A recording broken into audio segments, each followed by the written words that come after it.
വയനാട് പുനരധിവാസത്തിലും ഊരാളുങ്കൽ നീഴൽ. വീടൊന്നിന് 20 ലക്ഷം, ബാക്കി കോടികളെവിടെ? ആഗോള അയ്യപ്പ സംഗമത്തിലെ കണക്കുപിഴവുകൾ ചൂരൽമലയിലും ആവർത്തിക്കുമോ? തട്ടിപ്പാരോപണത്തിൽ സർക്കാർ പ്രതിക്കൂട്ടിൽ. ചൂരൽമല മുണ്ടക്കൈ ഉരുൾപൊട്ടൽ ദുരിതബാധിതരുടെ പുനരധിവാസത്തിനായി സർക്കാർ പ്രഖ്യാപിച്ച ടൗൺഷിപ്പ് പദ്ധതികളിൽ വലിയ തോതിലുള്ള അഴിമതിയും കണക്കിലെ പൊരുത്തക്കേടുകളും നടക്കുന്നതായി ആരോപണം.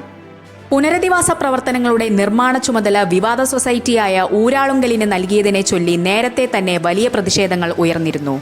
എന്നാൽ ഇപ്പോൾ പുറത്തുവരുന്ന കണക്കുകൾ പ്രകാരം ഒരു വീടിന് ശരാശരി 20 ലക്ഷം രൂപയാണ് ചിലവ് കണക്കാക്കുന്നത്.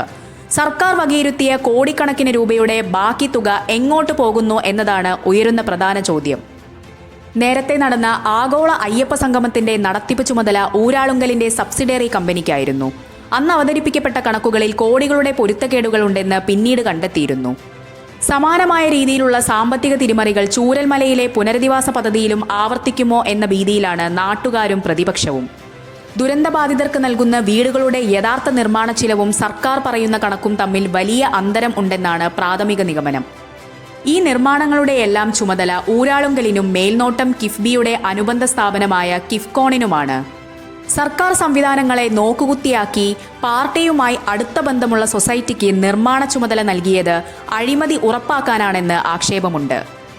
ഉയരുന്ന പ്രധാന ചോദ്യങ്ങൾ ഇവയാണ്. നിർമ്മാണ ചിലവിലെ അസ്വാഭാവികത.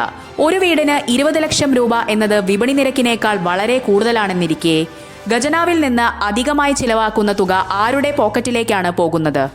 ഫണ്ട് വിനിയോഗം. മുഖ്യമന്ത്രിയുടെ ദുരിതാശ്വാസ നിധിയിലേക്ക് 772.1 കോടി രൂപ ലഭിച്ചു. ടെൻഡർ നടപടികൾ ലംഘിച്ച് നിർമ്മാണ ചുമതല ഊരാളുങ്കലിന് നൽകിയതിലൂടെ വൻ ലാഭം കൊയ്യാൻ സൊസൈറ്റിക്ക് സർക്കാർ അവസരമൊരുക്കുന്നു. ദുരന്തത്തിൽ സർവസ്വവും നഷ്ടപ്പെട്ടവരുടെ പേരിൽ സർക്കാർ കോടികൾ തട്ടാൻ ശ്രമിക്കുന്നു എന്നാണ് ഉയരുന്ന പ്രധാന വിമർശനം. ഏതായാലും നാളെ ആദ്യഘട്ട വീടുകൾ കൈമാറുന്നു. അപ്പോഴും മൊത്തം കണക്കുകൾ പുറത്തുവരുമോ എന്നതാണ് ഉയരുന്ന ചോദ്യം.